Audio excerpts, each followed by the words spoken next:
The night my father told me I was no longer his son, he was wearing a tuxedo. That detail never leaves me. The bow tie was perfectly knotted. His cufflinks, the gold ones shaped like compass roses, the ones he wore to every board meeting, every charity gala, every moment he wanted the world to see him as a man of consequence. They caught the light from the chandelier in the front hallway of the house I grew up in. He looked like he was heading somewhere important, and I suppose in his mind he was. He was heading toward a life that no longer included me. I was 22 years old. I had just graduated from Oregon State with a degree in environmental science. I had driven 9 hours home because I thought we were celebrating. My mother had called 3 days before, said my father had something he wanted to discuss, set it in the way she always spoke, carefully, each word measured like she was afraid one of them might bruise him. What she didn't tell me was that the discussion had already been decided. "You embarrassed this family," my father said. He didn't raise his voice. He never raised his voice. That was somehow worse. "The interview you gave that reporter, the things you said about the company." He meant the piece I'd done for a regional environmental news outlet. A small interview, maybe 400 words, where I'd mentioned, offhandedly, that I had concerns about the land development projects his company was running near the Willamette watershed. I hadn't named him. I hadn't named the company. I thought I'd been careful. I hadn't been careful enough. "I built everything you have ever touched," he said. "Every shirt on your back, every meal in your stomach, every dollar that paid for that degree you just waved around like it means something. And this is what you do with it." I tried to speak. He held up one hand, just one hand, the way you'd stop traffic, and that was it. I closed my mouth. "You have 2 hours to get your things out of this house. After that, I'm changing the locks." My mother was standing at the foot of the stairs. She didn't look at me. I watched her study the pattern on the floor tile like it was the most fascinating thing she'd ever seen. I understood then. She'd known. She had called me home knowing. I took 45 minutes, not 2 hours. I didn't want to see his face again that night. I drove 3 miles to a gas station and sat in the parking lot for a long time. I had $1,100 in my checking account, a 2009 Honda Civic with a cracked dashboard, a duffel bag of clothes, my laptop, and a box of books I hadn't been able to leave behind. The October air outside was cold and wet the way Oregon gets in fall, that particular kind of damp that settles into your bones and stays there. I called my grandfather. He picked up on the second ring, which he always did.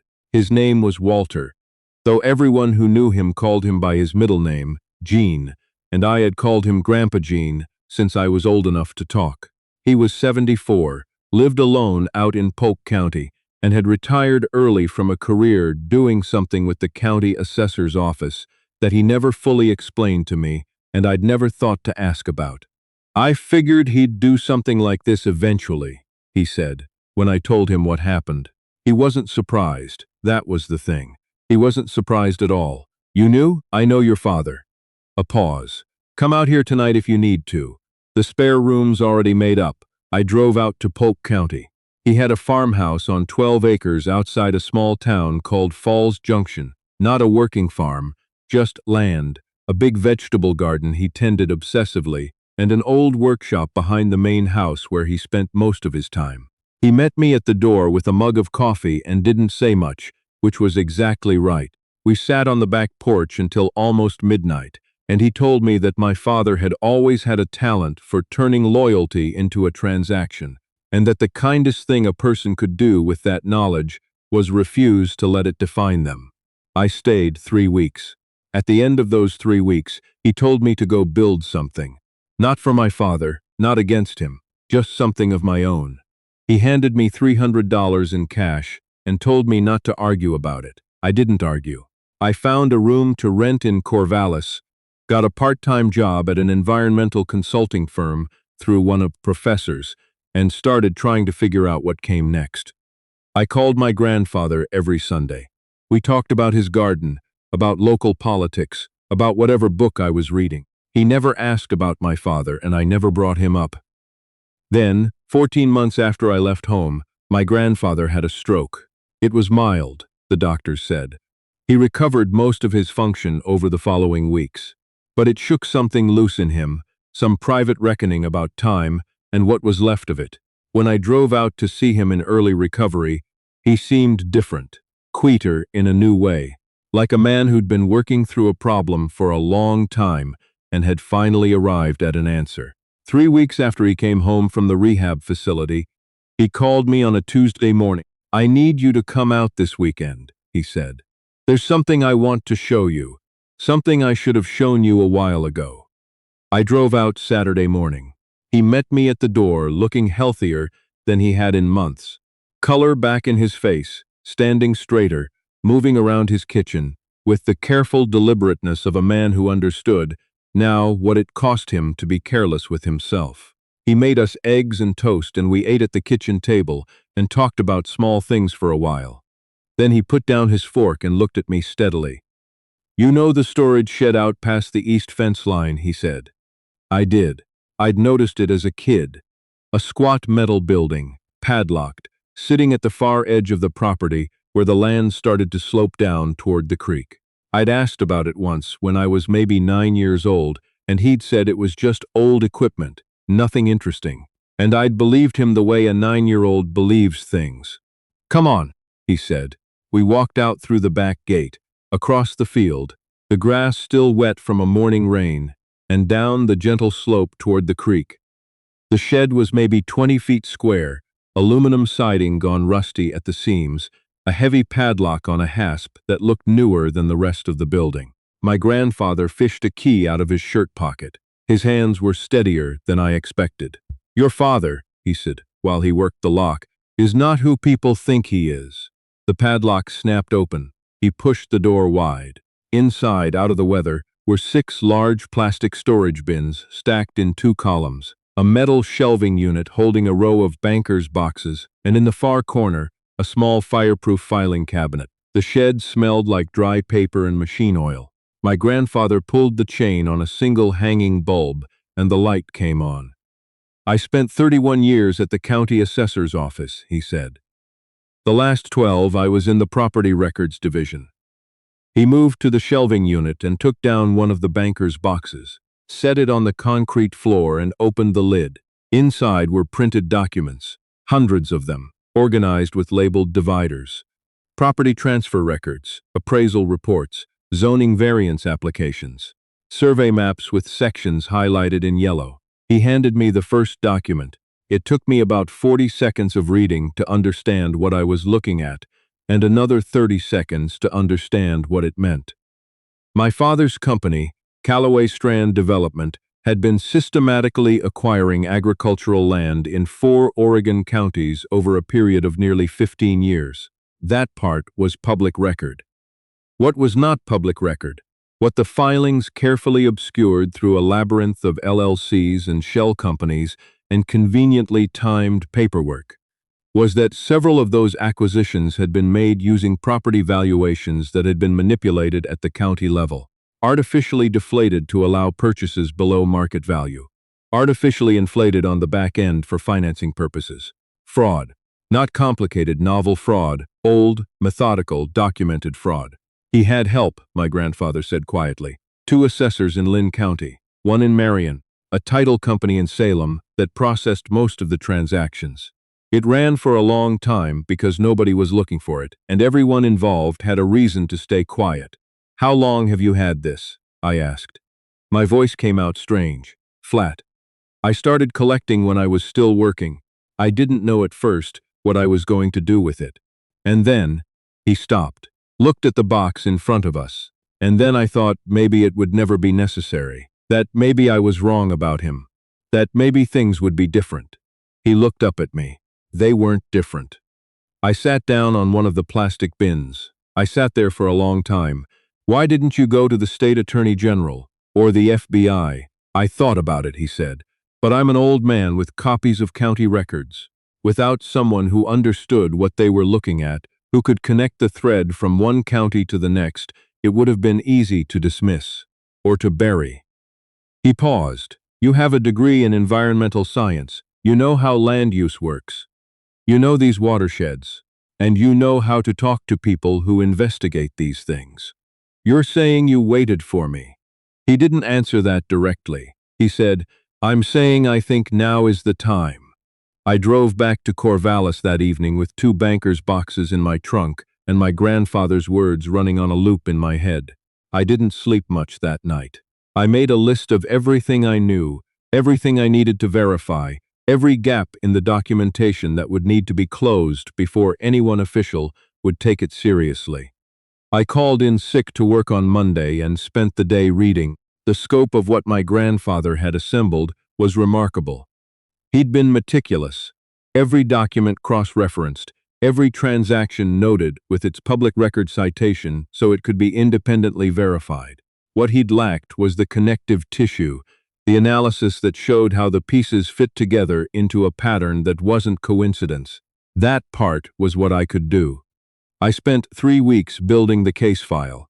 I got help from a former professor who consulted on land use disputes and knew how to read property records the way most people read novels. He didn't ask too many questions, just helped me understand what I was seeing and where the evidentiary gaps were. I filled what I could and flagged what I couldn't. Then I called a lawyer. Her name was Sandra Okafor. She worked out of a small firm in Portland that specialized in whistleblower cases and had a reputation for being precise and unimpressed by intimidation. A friend from college had mentioned her name once, offhandedly in the context of a different situation entirely. I looked her up and cold called her office on a Wednesday afternoon. She agreed to a meeting. I brought the banker's boxes. I brought my analysis. I brought my former professor's written summary of the land use implications. She went through everything methodically over 2 hours, asking focused questions, making notes on a yellow legal pad. When she was done, she leaned back in her chair and looked at me for a long moment. "This is real," she said. It didn't sound like a compliment exactly. It sounded like a professional assessment. "This is going to take time to do correctly, and it's going to get uncomfortable. Do you understand that?" "Yes," I said.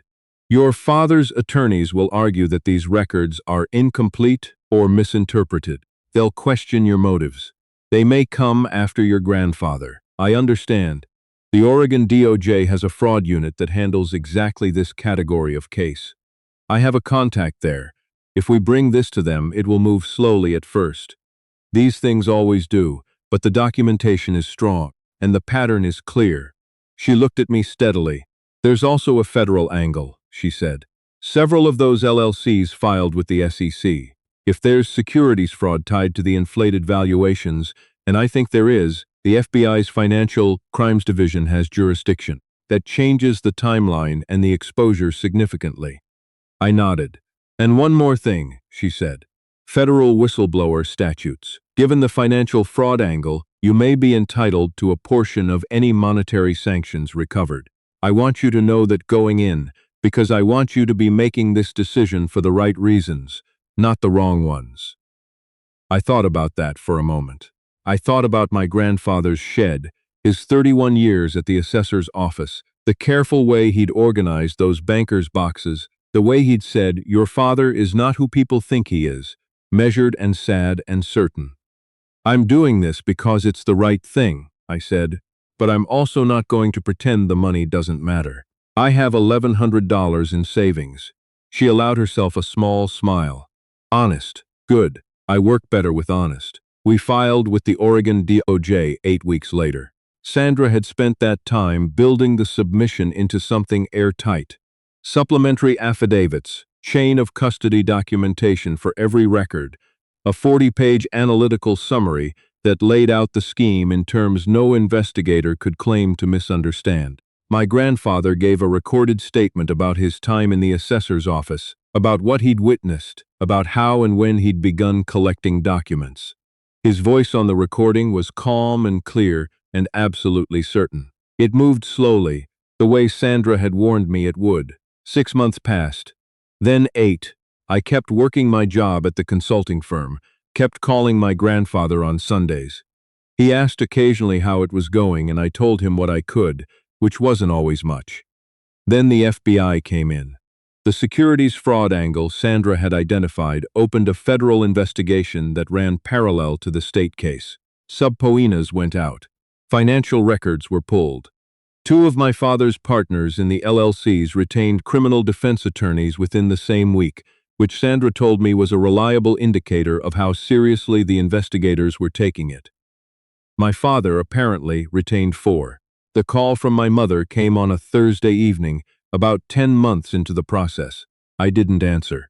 She left a voicemail, 3 minutes long, her voice doing the careful, measured thing it always did, telling me that I needed to think about what I was doing to this family, that my father was under enormous stress, that there were lawyers and investigators, and it was all very upsetting, that she hoped I would consider making this stop. I listened to the voicemail twice. Then I saved it and sent a copy to Sandra. The state case resolved first, 13 months after we filed. My father's company entered a consent agreement with the Oregon DOJ that included disgorgement of $4.2 million in improperly obtained profits, plus civil penalties. The two Lynn County assessors who had participated entered separate agreements and lost their professional licenses. The title company in Salem shut down voluntarily 3 weeks before the DOJ got around to formally sanctioning them. My father did not go to prison on the state charges. That was the part that was hard to sit with. Consent agreements are not convictions. His attorneys were very good, and the case was structured around the company, not the man. But the federal case was different. The FBI investigation identified securities fraud tied to the LLC filings. Investors in two of the shell companies had been given materially false information about the underlying land valuations. That is a crime with a name and a sentencing range, and it is a crime that consent agreements do not make go away. The federal charges were filed on a Tuesday in April. I found out from Sandra, who called me at 7 in the morning with her usual economy of words. They've filed. Wire fraud, securities fraud, 2 counts each. He's been notified. There will be an arraignment. I sat down on the floor of my kitchen. I'm not sure why I sat down on the floor. I was already in the kitchen. There was a perfectly good chair 3 feet away. But that's where I ended up. Sitting on the linoleum, back against the cabinet under the sink, phone in my hand. I called my grandfather. He answered on the second ring. It happened, I said. A pause. Then, good. That was all he said. Just that one word. But the way he said it, quiet and settled, like something had finally come to rest after a very long time in the air, I understood everything in it. The federal case took another year. My father's 4 attorneys earned whatever he was paying them. They dragged every discovery request, challenged every piece of evidence, filed motions that I'm told were creative, if not ultimately successful. But the documentation was what it was. The FBI had built their own parallel record by then, independent of my grandfather's boxes, and the convergence between the two was the kind of thing that juries understand even when they don't understand securities law. He was convicted on 3 of the 4 counts. The sentencing was on a Friday afternoon. I was not in the courtroom. I had considered going, thought about it for a long time, and decided that I didn't need to see it to know it was real. Sandra texted me the outcome. 7 years. Federal prison, reporting date in 60 days. I read the text standing outside the consulting firm where I worked, in the parking lot, in November rain. An Oregon November, that soft, relentless gray. I stood there for a while. I thought about the night he'd stood in the front hallway in his tuxedo and his compass rose cufflinks and told me I had 2 hours to get my things. I thought about my mother at the foot of the stairs, studying the floor tile. I thought about the gas station parking lot, the $1,100, the duffel bag. I thought about my grandfather walking me across the wet field to the shed, the key in his shirt pocket, his hands steadier than I expected. I thought about 31 years of careful documentation, of patience that had outlasted the arrogance it was waiting for. Then I went back inside, because there was work to do. The federal whistleblower statute entitled me to a portion of the financial sanctions recovered by the government, a percentage of the disgorgement and fines that resulted from the fraud I'd helped them document and prosecute. Sandra had been right to flag it early. The amount wasn't something I'm going to state here because it still doesn't feel entirely real, and I don't want to make this story about a number. What I'll say is this: I paid off my student loans. I funded a year of graduate school, which I'd been deferring. I set aside enough that I'm not lying awake anymore at the end of each month calculating whether I can make rent. And I bought my grandfather a new roof. His farmhouse needed one desperately. The old roof had been patching itself on borrowed time for 3 years, and every time it rained hard, he'd been putting pots on the kitchen floor. He fought me on it for 2 phone calls, and then went quiet in the way he goes quiet when he's decided to let something happen. The crew came out on a Monday in March and spent 4 days up there. My grandfather made them sandwiches every day at noon and pretended to supervise. I drove out the following weekend to see it. We stood in the backyard looking up at the new shingles, and the late afternoon sun was doing something clean and particular to the color of the metal flashing, and neither of us said anything for a while. "You did right," he said finally. Not with drama. Just as a statement of fact, the way he'd say the corn is coming in early this year, or the creek's running high. "You gave me the tools to do it," I said. He shook his head slightly. "I gave you boxes of paper. You decided what to do with them." We went inside and he made coffee, and we sat at his kitchen table and talked about his garden, about a book he'd been reading, about whether the county was going to finally fix the road out past Falls Junction the way they'd been promising for 2 years. We talked about small things for a long time. That was 8 months ago. I'm in my second year of graduate school now, studying environmental law. It turns out that an environmental science degree, plus some involuntary first-hand experience with property fraud, makes a person moderately well-suited for the field. My advisor says I have a knack for seeing the connective tissue in complex regulatory cases, for finding the thread that runs through a pattern that other people are looking at as isolated events. I call my grandfather every Sunday. He had a follow-up scan last month that came back clear, and he is, at 75, in genuinely better health than he was 2 years ago. Better sleep, better diet, like some long-held tension in him finally released and his body remembered how to rest. My father is in federal prison in Sheridan, Oregon. It is, if you know Oregon geography, roughly 90 miles from the farmhouse where my grandfather tends his garden. I don't know if my father thinks about that. I don't know what my father thinks about, and I've stopped spending energy trying to work it out. My mother sent a Christmas card this past December. There was no letter inside, just her signature in the neat, careful handwriting that I've known my whole life. I held it for a while, and then I set it on my desk, and I haven't thrown it away, which I think is the most honest thing I can tell you about where I am with that. There's a thing my grandfather said to me. That first night I drove out to Polk County, sitting on the back porch, me with my duffel bag in his spare room, the October dark pressing in from the fields. He said that the people who believe they are untouchable almost always make one consistent mistake. They confuse the patience of the people they've wronged for the absence of consequences. I didn't fully understand it then. I was 22 and stunned, and trying to figure out how to make my $1,100 stretch into something resembling a life. The words went in, and I held them somewhere, without quite knowing what to do with them. I understand them now. The sealed shed is still standing out past my grandfather's east fence.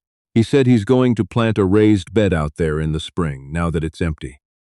Tomatoes, he thinks. Maybe peppers. I think that's exactly right.